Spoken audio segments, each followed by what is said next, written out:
Welcome everyone. Thanks a lot for staying with us. You're watching Plain Speak with me, Shivani Gupta. Allies against the BJP for 2024, but foes in states. Aam Aadmi Party and Congress are again at loggerheads. Today at around 6:30 a.m., Punjab police raided Congress MLA Sukhpal Khaira's residence and detained him. Khaira has been held in connection with a drugs case from 2015.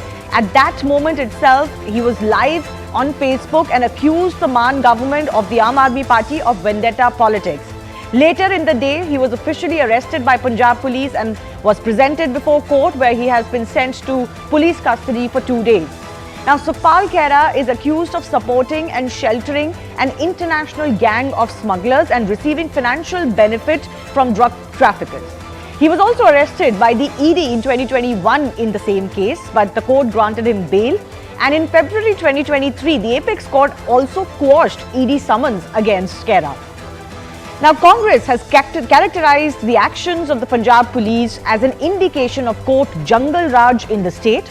Sources say Punjab Congress will once again convey a message to their top leadership that they don't want a tie-up with the Aam Aadmi Party for 2024 Lok Sabha elections. Earlier, remember, Delhi Congress has also conveyed a similar message to the High Command when the question came about Congress and AAP working together, or Congress's support to Aam Aadmi Party against the Delhi Ordinance, for example. Even Congress Party in Haryana wants to contest the upcoming assembly polls alone. So the big question is, will this power play in Punjab and between a lot of these India Alliance parties cost the India bloc ultimately in 2024 battle? We'll take that question to our guests in just a bit. But first up, take a look at what this case is all about, the one against Sukhpal Khaira. So this case was registered in Fazilka district of Punjab under the NDPS Act in March 2015. Punjab police at that time had recovered 2 kilograms of heroin and 24 gold biscuits from a border area. They also recovered a country-made pistol and a Pakistani SIM card as far as this raid is concerned. 9 smugglers were actually convicted by the trial court in 2017 in this case, and according to the charge sheet, the Punjab leader Khaira was associated with one of the convicts and he was added as an additional accused in the case later. Now, Khaira's arrest today has also led to a full-fledged war, a political war as is expected. Remember, there is an interesting party politics that is playing out, because while they talk in one tune at the national level, Congress and Aam Aadmi Party certainly are talking completely differently at state level. Amrinder Singh Raja is the Punjab Congress chief. He has claimed that Khaira is innocent and the Aam Aadmi Party government is resorting to vendetta politics to nab him. There is also, of course, BJP's Manjinder Singh Sirsa, who has claimed that the Aam Aadmi Party government is misusing power to silence critics. Meanwhile, Akali Dal's Arshdeep Kaler has also said that they stand by the victims of vendetta politics, so they don't disagree that it's vendetta, but they say that the Congress did the same when they were in power and arrested Bikram Singh Majithia in a different case.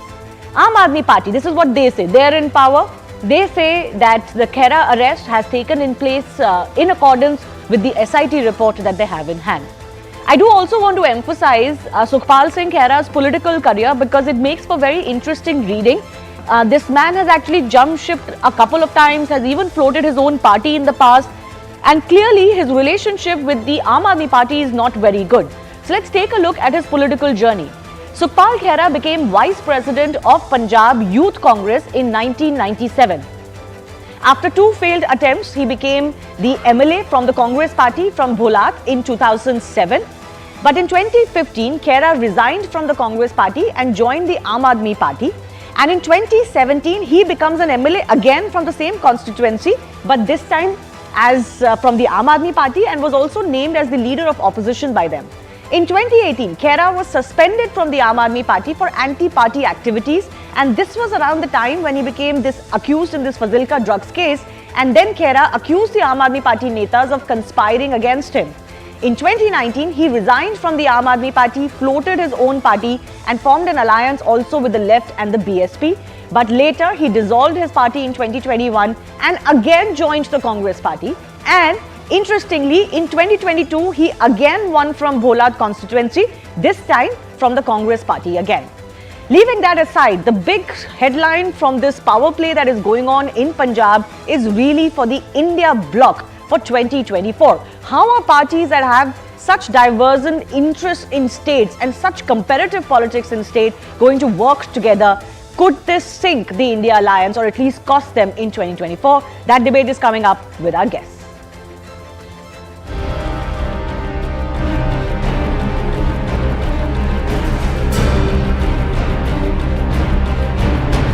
यहाँ पंजाब में कांग्रेस को marginalise करने के लिए, आवाज बंद करने के लिए ऐसी गंदी हरकत की है आज। जो ये बोलते थे ना कि बदलाव की राजनीति कर रही है, बदलाव नहीं है, ये बदला है। जब कोई गुनाह ही नहीं किया तो हमारे ऊपर किसी प्रकार का कुछ हो नहीं सकता। हाँ, ये जो वेंडेटा पॉलिटिक्स है, कुछ दिनों की परेशानी है, वो तो रहेगी, लेकिन अल्टीमेटली फैमिली को भी पता है और जनता को भी पता है कि खैरा साहब इसमें पाक साफ होकर बाहर निकले। आज जब 2023 में मान साहब की सरकार इसमें एसआईटी का गठन करती है तो एसआईटी पाती है कि ड्रग तस्करी में सुखपाल सिंह खैरा की इन्वॉल्वमेंट है और आज उनको अरेस्ट कर लिया गया है। फर्दर मामला ऑनरेबल कोर्ट के सामने। पंजाब पुलिस का जिस तरह से आम आदमी पार्टी भगवंत मान अरविंद केजरीवाल इस्तेमाल कर रहे हैं, शायद आतंकवाद के वक्त में ही ऐसे इस्तेमाल किया गया 1980 और 1990 के दशक में। अरविंद केजरीवाल जी की मुझे एक स्टेटमेंट याद आती है कि एक बार मुझे पुलिस दे दो, फिर देखना मैं क्या करूँगा। तो यही करना था। Punjab, the roping in or the false implication of political opponents in NDPS cases is a issue of great concern.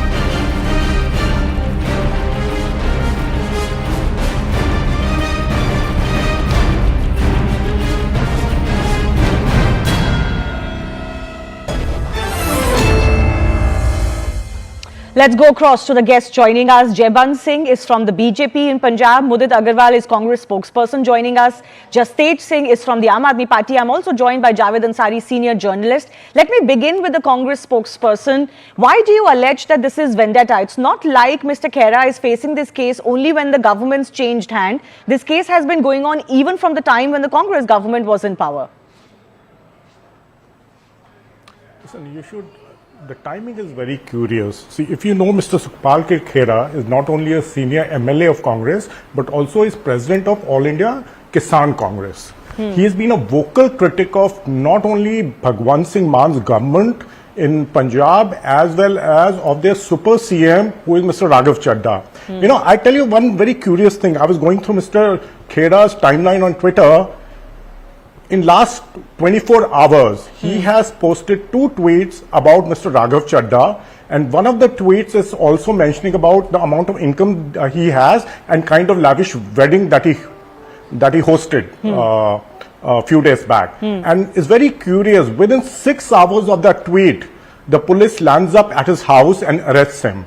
Anyone who is familiar with Punjab politics know clearly that Mr. Raghav Chadha is the super CM there. So I believe somewhere that thing is also playing. You know, it's very obvious how our party uses, you know, they have actually taken a leaf out of BJP's playbook of misusing agencies and misusing police forces. Mr. Agarwal, you're making a very serious charge. You're making a very serious charge that just because Mr. Khaira criticized Raghav Chadha or brought notice to his income and his quote-unquote lavish wedding, the police has swooped on him. This is a very serious charge you're making.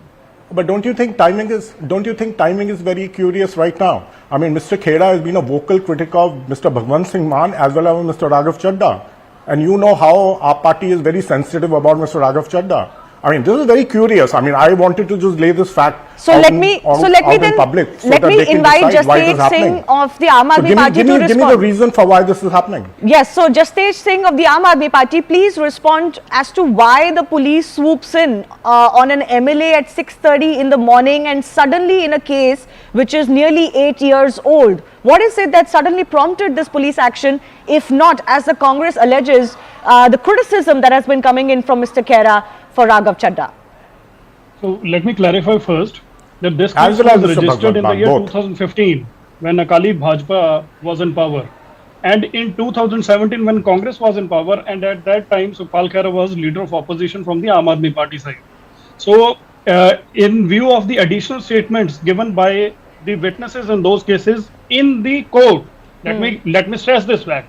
In the court, those were additional statements based on which Sukhpal Khaira was summoned. Yes. Now, so that summoning order he challenged by way of procedural aspects in the Honorable Supreme Court.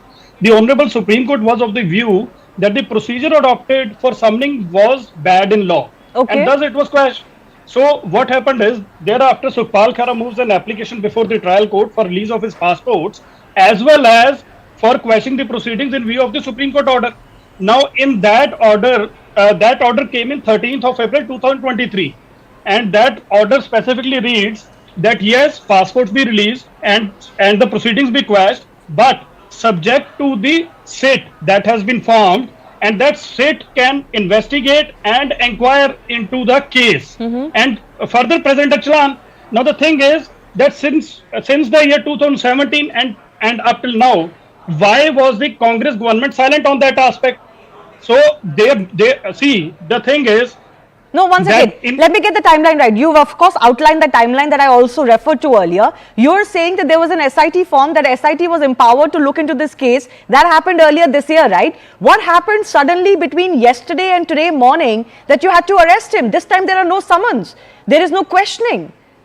So I'll clarify that in cognizable offense, there is no requirement of issuing a warrant, or there is no opportunity. What you are talking about is that he was not given the hearing. Let me clarify. Not hearing. Why was he not summoned if he was to be questioned? Or if you have found something so grave against him that you suddenly needed to arrest him, I'm not sure. I'm not saying that you shouldn't do that. But what is that trigger? Should we not know? Let me clarify. See, this is a case of drugs. This is not a case related to corruption in which notices are issued.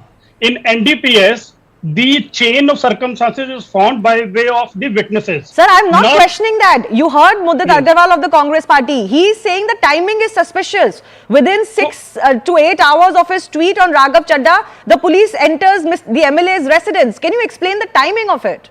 All right, let me put it this way, that I will not go down to their level because they are commenting on marriages of people. See, he has tweeted 3-4 tweets, but none of the national media or even the Punjab media has picked up those tweets and given anything in news. Because see, we are neither we nor any national media would go down to that level that they will start commenting or highlighting such downgraded tweets related to the marriages of people. You're not answering my question. Yes, I am answering your question. On 13th of April, the SIT was formed, and that SIT has given its finding. So, do we need to take permission, or the SIT needs to take permission either from the government or from the opposition before moving into the investigation? No, you didn't answer my question on the timing. What triggered this arrest? It's not just a mere summon or questioning. It's an arrest of a sitting MLA. Surely there has to be just cause. But you've spoken your mind. Let me give 30 seconds to Mudit Agarwal to respond. Let me clarify it further for a moment. I'll take 30 seconds only. 30 seconds only. Look, yes, 10 seconds. Mr. Sukhpal Khaira tweets 6 tweets every day since last 1 year. Let me tell you the timeline. So, if we go by that, then there will be no occasion of arresting him. Okay. He tweets 6 tweets every day against the government. Look, it's very...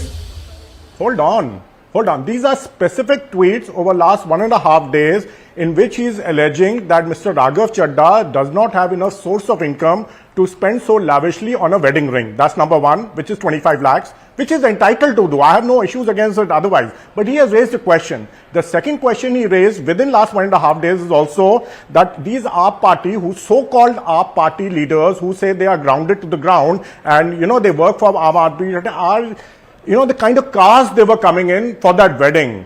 And that to a party which was saying we will not take any cars, we'll live in a small bungalow, we'll live in a one-room apartment. So these were the questions he was raising against Punjab's super CM. Let's understand, our party is very sensitive towards any criticism of Mr. Raghav Chadha. And this is well known. The moment this happens, this is the action which is taken, Okay. and you are telling me the timing is not suspect. so let me Seriously. clarify this. No, no, one second. Both of you How take a pause. sensitive Two of is our other our guests have party not leaders spoken. towards criticism of Mr. Raghav Chadha. Both of you have made your point. Who is Two of our supposed to other be a guests have super not CM of spoken. I Punjab. need to go across to our BJP representative, Mr. Jaishankar Singh also.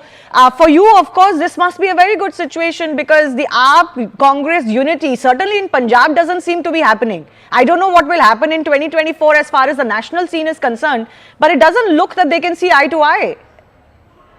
Thank you very much. No, I do not think that the situation politically has much to do about it because as a matter of policy, we do not like to play play politics on the sensitive issue of drugs. And what I'm very happy about today is that this is the fifth debate in which I'm sitting. So at least the matter of drugs and the impact of this menace in Punjab has come into the national thought process for which I think it is a good idea. Now coming to this particular case, BJP has always had zero tolerance for any kind of criminality, especially with drugs or any other anti-national activity. So to that extent, we would like the law to take its course and see what happens. This case is now sub judice, so we really do need to comment upon it. My only point is that Aam Aadmi Party really does not have a good track record of taking their cases to the logical conclusion. Before But this Aam Aadmi also Party they is have- very young in governance. Beg your pardon? Aam Aadmi Party is very new to government. You can't really already say they that don't have a is, great track record that of is no taking reason. their That is cases no to reason. conclusion. That is no reason. The point is that they have never taken any of their cases that they have filed against people to any logical conclusion. And considering that Dharam Sot and Anshu before this have really not been able to do much about it. So I would like to request the Aam Aadmi Party and hope that they have done all their homework. And this arrest is a proper one, because if Khaira comes out again, the people who are very sensitive about the issue of drugs, they are going to feel very hurt, and they are going to feel very very distrustful of the government for playing politics on a very sensitive issue. Okay, so you're saying this better not be for political reasons and for the right reasons, so that the accused and the guilty party can actually face the law. Javed Ansari, I'm coming to you. It is very hard to miss the larger picture here. You know, the Aam Aadmi Party and the Congress Party, when they come on national debates, they keep emphasizing that there are small issues between them, and as far as their national unity is concerned, none of these issues are going to matter. But this is too serious an issue. One of their MLAs has been arrested. Certainly, if you want a lesson in how not to conduct an alliance, how not to cement an alliance, this is a classic case where in Punjab, the Congress Party and the Aam Aadmi Party are at each other's throats. I mean, you can't, even if, assuming for argument's sake that they managed to paper over, they managed to come to some sort of an agreement as far as seats are concerned in the 24 election, how much of conviction will it carry with people? This is not the chemistry is non-existent. You need arithmetic, but you also need chemistry. You can't blame the BJP for taking advantage and enjoying the predicament, because if you provide your opponent with an opening, he's obviously going to take advantage of it. So therefore, there's no point in pointing a finger at the BJP. The Aam Aadmi Party, the state units of Aam Aadmi Party and the Congress clearly don't see. That is what I was coming to, Javed Ansari. It's happening in Delhi, it's happening in Punjab, it is also a possibility in Haryana. At least between these two parties, there is no love lost. No, I don't know about Haryana. I do believe that there is a greater sense of responsibility as far as the Delhi units of the two parties are concerned, and also Haryana. Okay. But as far as Punjab and the Punjab units of both parties are autonomous republics in this grand India alliance, which is yet to be fashioned. Yes. Let me clarify. See, our alliance under the banner of India is related to three issues. It's democracy, protecting the federal structure, and against the hate politics. But so far as Arvind Kejriwal and Bhagwant Singh Mann are concerned, their principles are sound and clear that they will never compromise on the issue of corruption or drugs. Anything illegal, they will never compromise. And so far as Punjab unit of Congress is concerned, you can look at the statements of Pratap Singh Bajwa and Raja Vading. they have a separate cadre of their own, and there is infighting in the Congress. They are just trying to put forth a narrative in front of their own high command that they are strong in Punjab. But so far as their own cadre is concerned, they are actually infighting, and half of them have already joined BJP. For example, Can I come in? Yes, Mudit Jagdal, I'm coming to you. Just let him finish. So there are black sheep in Punjab Congress who actually don't want this alliance to go further. Yeah, there are And also they statements, sir, from Congress, senior Congress leaders coming in that your MLAs are in touch with the Congress party. So see, that is something to laugh about. Please tell me one thing. If somebody has a secret agenda, and if they really have MLAs in their pocket, would they come out in public and say something like that? But you talked about corruption. That brings me to what's happening in the national capital. In the national capital, Mudit Agarwal, on the issue of corruption, the Congress party has not spared the Arvind Kejriwal-led government. Whether it is the liquor scam, whether it is charges on the CM's residence construction, the Congress party is equally raising those allegations against Arvind Kejriwal-led government. So I am just trying to understand, how will you say here in Delhi we are against this party on our issues of corruption, but come together under a larger anti-corruption umbrella with the same party? So see, in Delhi and Punjab, the Hold on, Congress let me- it's units my were time, yeah. beaten Ask him to very, keep quiet. very No, once again, drastically. Mr. Jastaj Singh ji, that was Listen, for ask Mudit him to keep Agarwal. quiet. That is for Please, Mudit Mr. Agarwal. Jagdeep. Please, Have Mudit some- ji. Yeah. Okay. See, a couple of things here. We have been fighting against the corruption of our party in Delhi as well as in Punjab, and there are numerous examples of that. I don't want to go into that right now. You see, when our party takes decisions like this, it becomes very evident. Maybe they are working on behest of BJP to somehow damage the alliance. Because this has been suspicions in Delhi Congress leaders as well as Punjab Congress leaders also since a long time, that maybe there's some other game which is happening, because to arrest a Congress MLA at such a crucial time actually plays into BJP's hand. So what exactly is the motive of our parties also comes under suspect. Yes, but This Mudit is very Agarwal, important can to I notice. just come in, See, please? You know, it's not okay or sufficient to just come out and say maybe there is something going on behind the scenes with the BJP. That just doesn't cut ice anymore, sir. You have to address the issue I'm discussing, which No, is but that this is you and Aam suspect. Aadmi No, why Party would can you- clearly so not I'm- come together I'm in any exactly- alliance. So See, let me as clarify. Mr. One second, as only Mr. Mudit, only Javed Mudit. Ansari himself said, as Mr. Javed Ansari himself said, this is no way to conduct an alliance. To actually arrest a Congress MLA on absolutely flimsy grounds just because he is very critical of our party and Mr. Raghav Chadda, who is the super CM. is He actually also not said, done. Javed also that's said why you I cannot say, blame the BJP for this. It is suspect. No, I am not. I am saying somewhere our party is playing in BJP's hand. Suspicion is there then. No, if so these kind of actions you are taken. accusing them of Because corruption it's not in good for Delhi. India alliance. They are saying your current MLA is involved in a drug case. So both of you are doing this to each other. Then AAP can raise the same point against Congress, that when you accuse Arvind Kejriwal-led government of corruption, you're playing into the BJP's hands. But let me give Javed Ansari 30 seconds to respond, please. One second, let's sir. Javed understand this. Ansari. Congress Javed and our Ansari. party I are just different want to parties. clarify, I didn't say that the I didn't mention in one party, I didn't single out one party. I said both parties, the way they are conducting their affairs, the way they are going for each other's throats, are clearly intent on not having an alliance. Yes, Mudit Agarwal, That's- 30 seconds. And what are your views about them arresting? And what are your views on Certainly, arrest of Congress this is MLA? not conducive to an alliance. This is not conducive to an alliance, just as That's what what I your said. leaders have So been there saying. must be a is reason also for them not- to do this. Just So the that's way why I that your suspect the leaders have reason been could taking be pot shots, our that is also parties. not conducive. No, but sir, the reality also is this case Look, has not been arresting slapped on somebody and Mr. being critical Khaira of a only party now. are very different This things, is a Mr. case Ansari. that is an They are existing two case. very different So things. unless you're suggesting that regardless of what evidence is found, just because you're trying to stitch an alliance, please don't arrest our MLA. I don't think that argument matters. Why have they arrested? If there is evidence, as the Aam Aadmi Party government is saying, they're of course why now? duty bound Why to today? act. Why now and why today? I have What asked something- that question. So tell me something. What Let me happened give in- just so tell me let me give exactly, Jaiban and they Singh have an not opportunity, answered. sir. Let me They give have not Jaiban Singh an answered. opportunity of the Did they BJP. say- Sir, I have final minute left.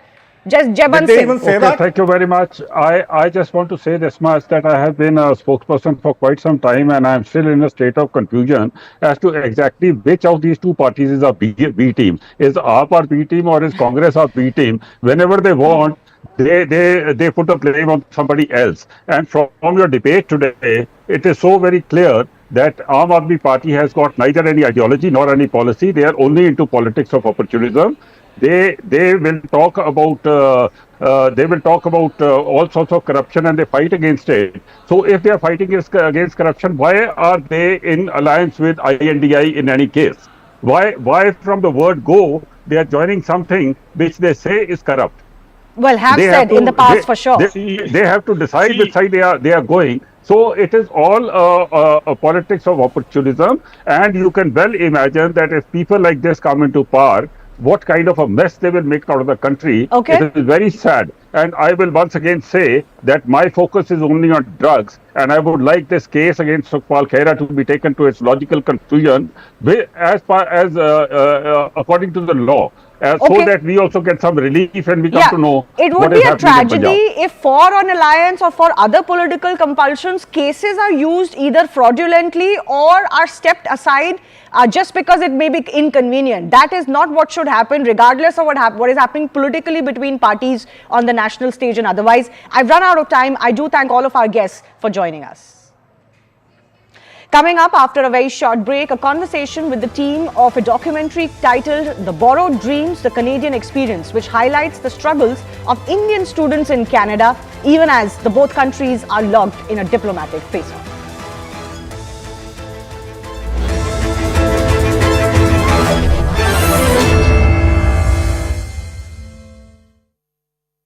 Brought to you by. Important, but also the people who have been arrested, some incriminating documents have also been seized by the NIA, and along with that, arms and ammunitions have also been taken into custody by the NIA. So yes, this is being seen as a massive crackdown, because remember, over the last 1 year, several such raids, more than 7 such raids have already taken place by the NIA, because now the focus of the Indian government and the Indian authorities is to make sure that the entire backbone out here that is prevailing, the overground workers of these gangs and gangsters who are out here in India and is trying to disrupt peace out here in India, they should be taken into custody so that their activities could be controlled. Because remember, the kind of modus operandi that is being undertaken over here, as NIA had mentioned in its charge sheet, that it is very similar to how the D gang used to operate in the 90s itself, where protection money was taken from businessmen, small and large businessmen, and along with that, protection money was also taken from the film industry. In this case, the Punjabi film industry and the Punjabi music industry. Now the people who are controlling this are actually sitting outside in Canada and in parts of Europe and North America as well. So the money that is taken from here is sent to them through the Hawala channels, and that money is returned back to India by the way of Pakistan, in which drugs and arms and ammunitions are being sent inside India so that the peace could be disrupted. So this is the kind of modus operandi that is underway, and hence the NIA and the Indian agencies, and in fact the Punjab police is also now trying to make sure that all these people are taken into custody so that this entire nexus and this entire modus operandi is brought to the ground. Right, Anshul. Anshul, do stay with us. Right now, we also have Arunima joining us on the broadcast. Arunima, very good morning to you. Well, as Anshul was describing what exactly regarding their operations in India, if you could just take our viewers through how exactly their operations, how exhaustive their operations were, and they existed across nations, and also the kind of the way they were receiving fundings to execute these activities. So the Lawrence Vishnoi gang, the Kala Jathedi gang, the Ashdalla gang, all these are into the extortion business in Punjab and Haryana. They extort from contractors, from those who are in the liquor business, from doctors, engineers, other professionals. So the main source of money is extortion. Then they are also in the drugs business, illegally selling drugs in Punjab. The source of that drug is Pakistan, is what investigators have found out. In recent times, we have seen drones dropping narcotics consignment. So when you sell those drugs in the market, that becomes a source of income as well. In return for these drug consignment and sophisticated weapons, you carry out targeted killings on behalf of Khalistani elements, and that's why you've seen killing of RSS, Shiv Sena members, killing of Dera Sachastra members. Some Nirankari Sikhs have also been targeted. So that is the way the nexus between organized crime and terrorism operates. This money is then, sent to At least two people have been named by the NIA in its charge sheet. One, Manish Bhandari in Thailand, runs a resort. Evidence has been found that he has often harbored these gangsters, routed their hawala money to Thailand. And there's also evidence that the money goes back to Canada and gets invested in yachts, in expensive movies, and also in the Canadian Premier League. So that's the route that the money is taking from Punjab all the way to Canada, and then from Canada back into Punjab. It's a circuitous route that is being taken through Hawala, where both the organized crime network and the Khalistani extremists are involved, are hand in glove.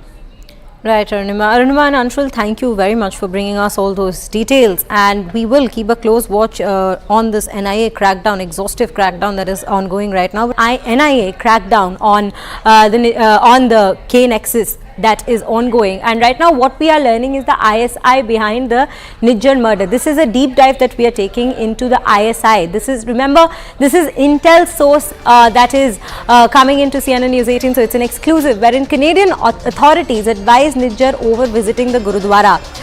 This is the information that we are learning. Then the Canadian authorities had advised Nijjar not to be seen in public. That is another crucial piece of information.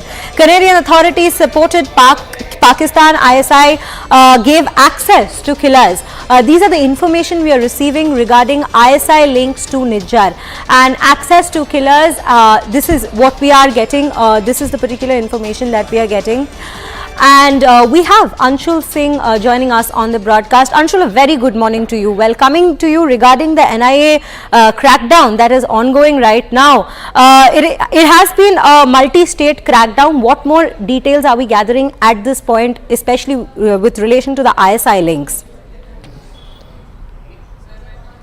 So yes, the NIA is making sure that the entire backbone of this terror gangster nexus that is prevailing in Punjab should be broken down, because remember the kind of diplomatic war that has started between India and Canada. It is very, very unlikely that Canada is anywhere going to go ahead and stop these people who are sitting in Canada, getting a safe haven in Canada, and actually trying to disrupt peace out here, especially in the state of Punjab and in other parts of North India. Now, these raids happened yesterday at least 53 locations across North India and in 6 states itself. In that, several people have already been taken into custody, and not only the arrest that has happened is important, but also the people who have been arrested, some incriminating documents have also been seized by the NIA, and along with that, arms and ammunition have also been taken into custody by the NIA. So yes, this is being seen as a massive crackdown, because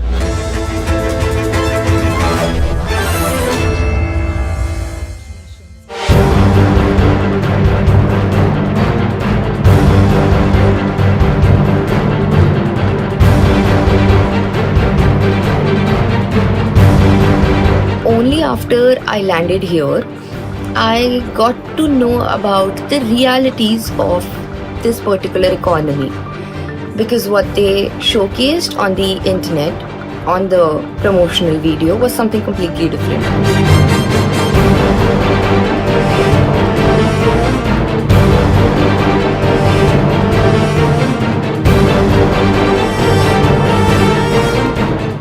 When I landed here, I got to know that there is a big housing crisis that's going on. So I chose culinary management because I wanted to get into the food industry, but I faced severe difficulties in finding a job. So they make us study at the Cineplex Theatre.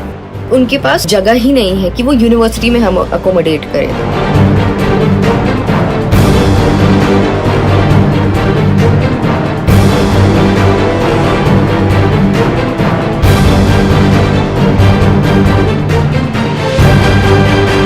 बहुत हो गया मेरा Canadian experience.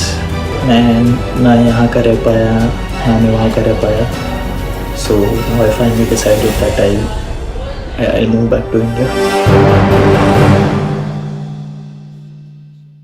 Now, during this entire standoff with Canada that India is facing, one concern on top of many people's mind is what happens to Indian students, and lakhs of them who are increasingly going to Canada for their studies, and several of them actually go with the intention of settling down in Canada and becoming a Canadian citizen at one point.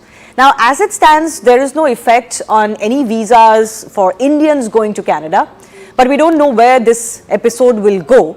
But what this episode has also done is shine a light on the entire Canadian education system and industry, which is attracting a lot of Indian students, for studies, but also with a view to settle down in Canada in future. So what's really the reality of that system, and is it really living up to everything that young Indian students are aspiring for? Well, very timely, a documentary made by young professionals, Borrowed Dreams, has come out even as we are witnessing this standoff. And I'm in conversation with not just the team that produced that documentary, but also some of the students who've been featured in that film. Is the Canadian dream crumbling and its reality exposed?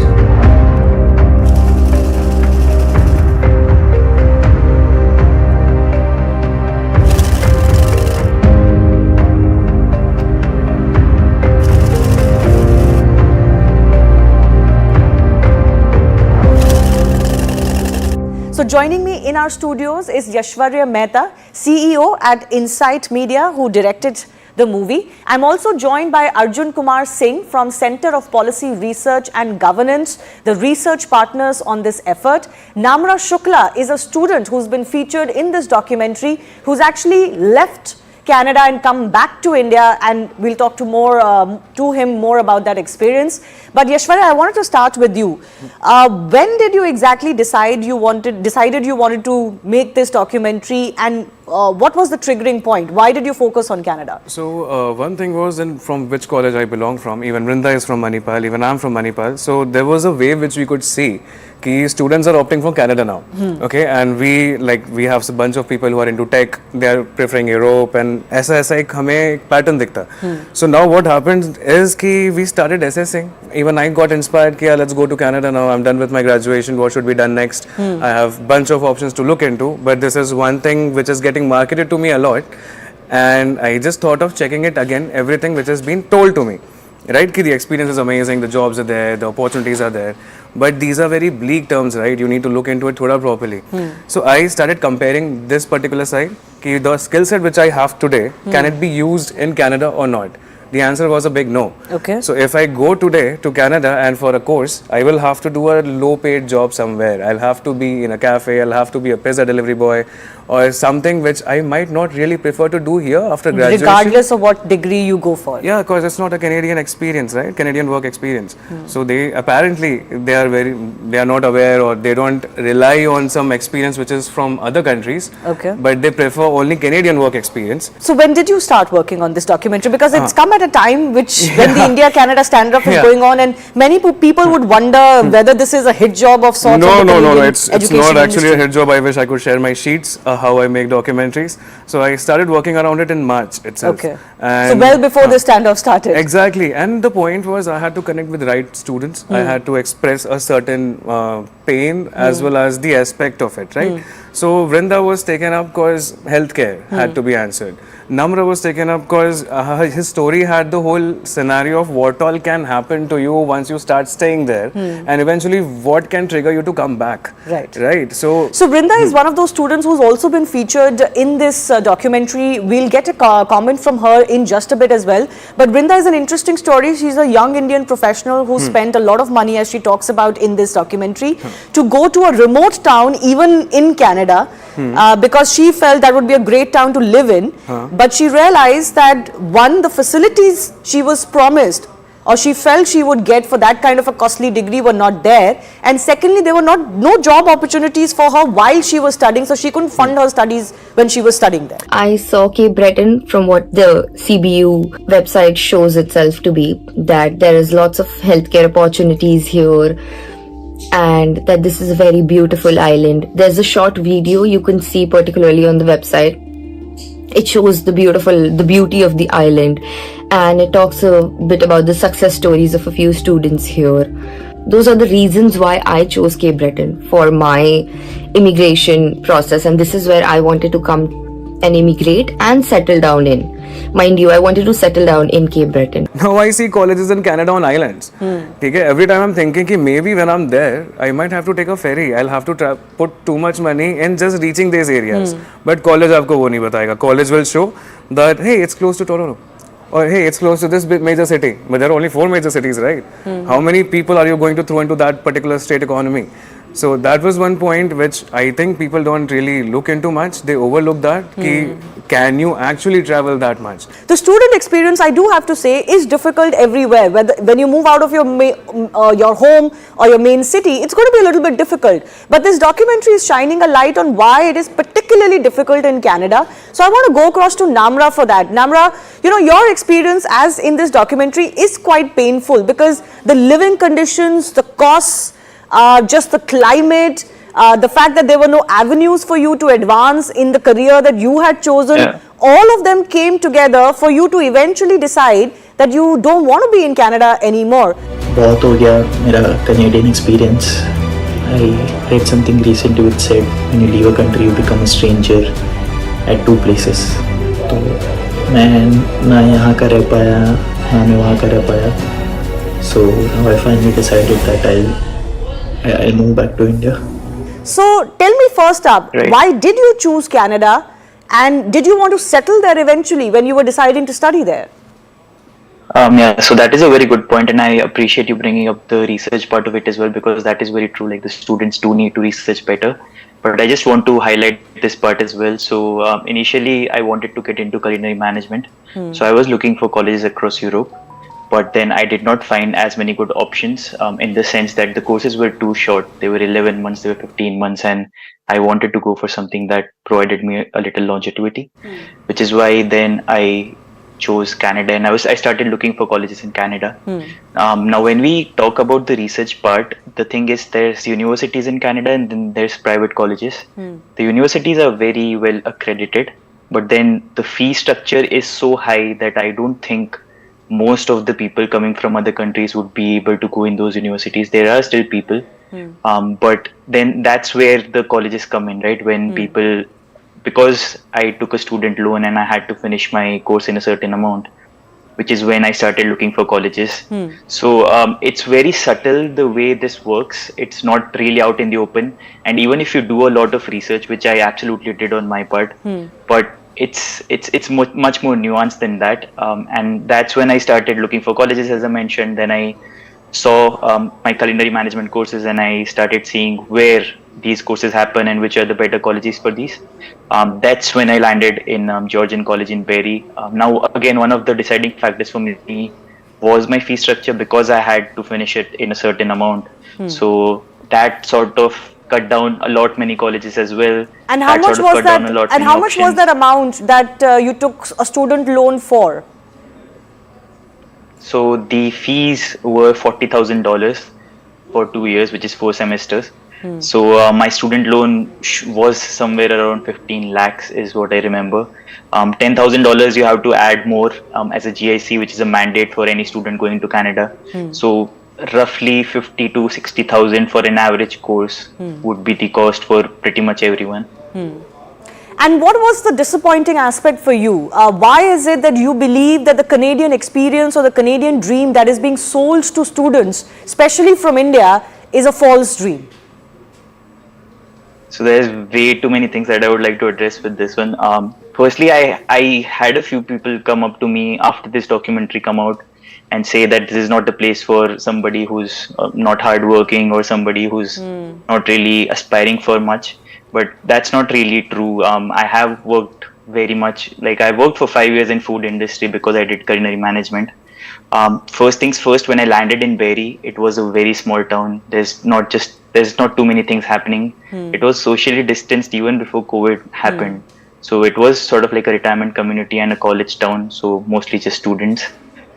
Secondly, because it was such a small city and not really, dependent around tourism, there were not too many options for like culinary management, what I did. So there were not too many job opportunities for me once I finished. And the same goes for pretty much everyone in my course. None of us stayed in Barrie because we had to move out to look for a job. So that's something that was a disappointing factor first up. They don't really warn you that, see, when you are done with your course or while your course or your degree, you might have to look for jobs outside of this small town. Exactly. And even so what happens is you have a co-op term where you have to look for an internship where you have to work full time to pass your course. And even for that, there are just not as many job opportunities in Barrie. So to look for a job during your course is also very difficult, and you have to do that if you have to pass your course. In the documentary you mentioned you not only took this job at a pizza place, but you also worked 12-hour shifts, which almost left you as a zombie, because all the time that you had was for your shift and to sleep and eat. Right. This is exactly during my co-op part. So during co-op, you have to work 40 hours. You are allowed to work 40 hours. This has changed now, but when I was a student, you were just allowed to work 20 hours. So when you're working 40-hour shifts, it's pretty much, as you mentioned, I used to start at 3 p.m. and I used to finish late in the night, 1, 2 a.m. So I would just come back, get up the next day, eat some food, and sort of go through the motion. And that happened for so long, because this was a 4-month co-op, that at the end of it, I just didn't know who I was. Like, I was absolutely lost in the chaos of everything. I was absolutely lost in how monotonous it is. And again, restaurant or kitchen jobs are mentally and physically very draining hard as well. Yes. Which is what most of the students do. Like, I think for me, the better part was that it was my field, which is why I was doing it very passionately and I actually wanted to learn. But then there are people who are working, who are studying something completely different. They're studying for them, finance, it makes but no they have sense to work working in a restaurant or in a pizza delivery place. Canadian colleges, universities, and immigration consultants paint a glossy picture of opportunities in Canada that is partly true. But it has failed to highlight the challenges an international student may have to face in that country's current socio-economic circumstances. I want to bring in Arjun as well. Arjun, one of the things that this film highlights is that actually Canada does not have the economy or the facilities, not just at the university or the college level, but just as a country or in its different cities and towns, to accommodate the number of Indian students that they're taking in. So there is not enough housing, and a lot of these students from overseas are cramped up in small apartments, and 4 or 5 of them. Could you tell us more about that? Canada is a country that has been experiencing stunted growth, economic growth over the years, I think since 2015 or 16 or so. In fact, there's a very interesting statistic that we found that since 2016, the number of unemployed Canadians with a bachelor's degree or higher education has always exceeded the number of vacant positions. So there's always going to be a mismatch. There was no way that in the coming years this could have been sort of drastically met. Even more interesting is the fact the number of unemployed Canadian-born individuals, they far exceed the vacant jobs available at all education levels. So this is something that needs to be established, needs to be reiterated, needs to be reminded that perhaps there are not enough jobs. So what you're saying is that the Canadian population itself has too many unemployed individuals at high education levels, that for Indians to go there aspiring for a job at a certain level is going to be next to impossible. Is that the case? That Indian students are not going to get the kind of jobs that they think they're going to do in Canada? Absolutely. I think that's a better way to put it. There is going to be a massive mismatch. One needs to be, of course, not just mentally prepared, but needs to take into account the right measures, maybe applying for the right universities, the right departments, right faculty members, with those opportunities. I would also like to highlight the fact, something that was also just being spoken about. Several studies have pointed out that universities are not able to provide the services that they should be providing in terms of opportunities. Of course, in Western countries, we don't have the idea of placements coming in as such, but even basic services, even just sort of bringing in that connect between the industry and between the industry employers and the students is somewhere absent. Just to give a basic example, in 2018-19 in British Columbia, universities and colleges had a surplus of $340 million just from international student fee tuitions. So you're getting a lot of money from one chunk of students, but you're not able to provide services that these students want. Yeah, so and I think speaking of those services, one of the most shocking aspect that was shown in the documentary was actually Vrinda's case, where she mentioned that actually a lot of the Indian students were bunched up together and their classes were happening in a cinema theatre close by, because the university or the college where they were did not have the space to provide them appropriate classrooms. Let's just listen into Vrinda on that experience and more, why the Canadian experience turned out to be a bit of a dampener for her, and she actually left Canada and came back to India. Listen in. यहाँ पर मतलब हमें as a community side अलग करके रख देते हैं. For example, let me give you an example of what I am saying. So they make us study at the Cineplex theater. We attend our classes in the movie halls, movie theater यहाँ पर. Because कि यहाँ पर जो university ने इतना बड़ा influx ले लिया, उनके पास जगह ही नहीं है कि वो यूनिवर्सिटी में हम अकोमोडेट करे. तो ये सारी चीजें भी काफी शॉकिंग होती है जब यहाँ पर आकर पता चलती है. Once you get there and you are promised by your immigration consultant agents that you are going to get a field job in the field that you are going to be studying. So I took healthcare management because, as they say, that there is a demand of healthcare workers in the Canadian healthcare system. But once you get there and you realize that there is a lack of skilled jobs for the healthcare workers. When I say skilled jobs, I was studying healthcare management. So I wanted to get into the administration part of the healthcare sector. There are job levels of NOC A, B, C, and they're divided into the skill sets. So NOC C jobs are mostly the ones which you get in a healthcare setting, which is basically called a home healthcare worker or a patient sitter, which is almost equal to the job of a nanny, of a babysitter or of an elder sitter, a nanny's job. So that is not really a skilled job because I'm studying management aspects in my course and then I get a job which doesn't match my skill set. So that is also very disappointing because you're only stuck at a minimum wage job. So this whole aspect of Indian students not being dealt properly in Canada, it's something they're already talking about. We are late. Right, so there are documentaries where she showed up, she tried to she spearheaded a whole campaign once she could while she was going through all this and there was Canadian media with her and eventually nothing was done. They made a whole advertisement, it's uploaded on YouTube, we have taken that particular clip and put that in even in our documentary that they are holding classes in Cineplex.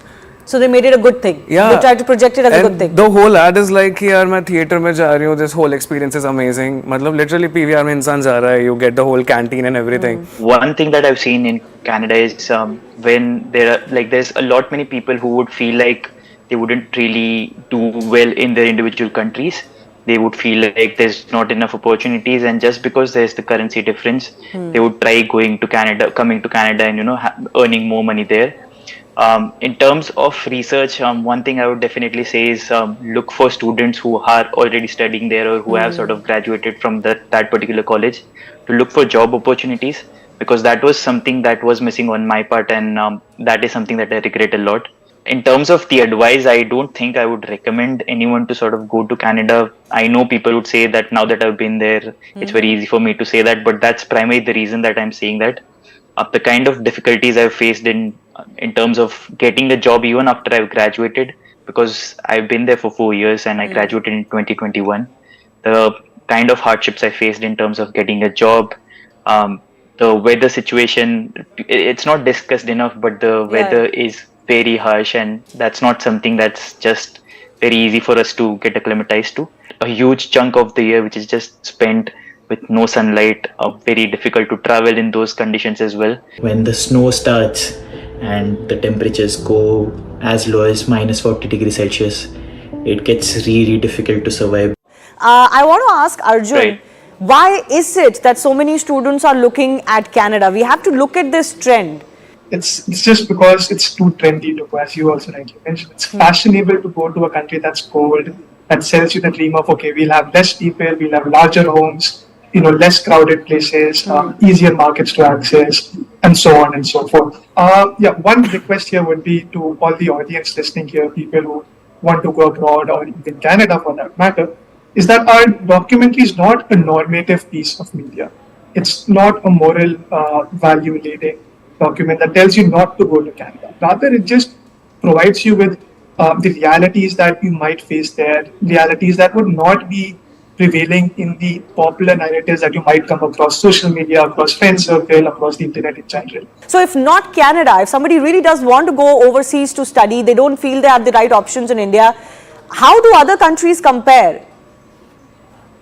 It's a good question. In the American continent itself, I think we have a powerhouse of higher education, the United States of America. That's always an option that seems reasonable enough. traditionally, though, Indian students have been going to the European continent. Countries now like France and Germany have been able to provide a lot of opportunities. In Germany, I think a lot of times the tuition fees are very minimal, especially compared to Canada. Of course, language could be a barrier, and here is what makes this narrative a little easier to understand, that maybe because we're trying to overcome barriers such as language, we tend to pick options that seem a bit more fancy, seem a bit more appealing, seem a bit more trendy.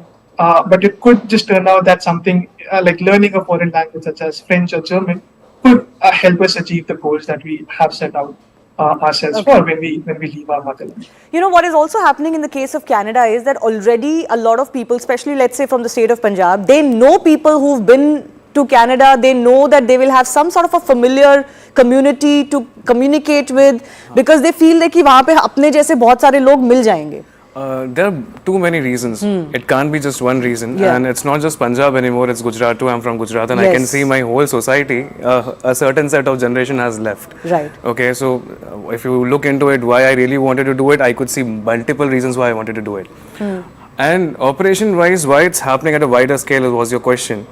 So see, it's actually it's because of us only, because we are giving IELTS from quite some years, right? And if you observe the rates of IELTS exam, it's rising slowly by 1K, 2K, 3K, 4K. Now think about all the people who are migrating eventually, but a very large set is giving that exam. That's the fund generation happening. Now you have consultancies running in each and every part of this country. These are the companies which generate funds, so they have marketing money. There is a whole industry working behind pushing Indian students to look for options overseas, and particularly in Canada. Is that what you're suggesting? And even if I start, even if I open my phone right away, I'll start showing you reels, and there would be vox pop, okay? And एक Indian को select किया होगा वहाँ पे, and उससे पूछेंगे कि have you been to Delhi? नहीं, आप कहाँ से हो? तो वो बोलेंगे कि मैं दिल्ली से हूँ, मैं अभी कनाडा आ गई हूँ. Okay, what do you like about this place? Then they'll say कि यहाँ का हवा अच्छा है, यहाँ का पानी अच्छा है, यहाँ पे लोग हैं. I'm like, yeah, just I get it. Delhi is disappointing when it comes to weather, but not other places. I have been to a lot of IT cities, metropolitan cities. I have lived there, so I know in what way and where I could have been, where I could have had much simpler and cheaper way सारी facilities जो आप Canada में try कर रहे हो achieve करने का, right? And which you can't really own. You are having it on lease, and that is one thing nobody really shows when they are living there, right? So what do you make of the future of this Canadian experience or Canadian dream? Do you think more and more realization is now setting in that this is not maybe what you want? Yeah, and we need to communicate better. We actually need to understand there are too many challenges Canadian students are facing, and it's just because they haven't really set up a scope.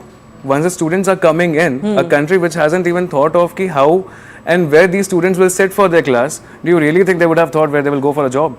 Right. And they shifted them into the whole low paid and low skilled jobs. And that is, I think, is not a right place for a graduate from in India, because they have put some money into it. And when they take up an opportunity after 4 years of graduation or 3, whatever time they put, it shouldn't be a low skill or unskilled job. The truth of the dream might be far from the rosy picture being painted. Many are helplessly watching their hard-earned savings wasted, their hard work in the trash, and their dreams collapse.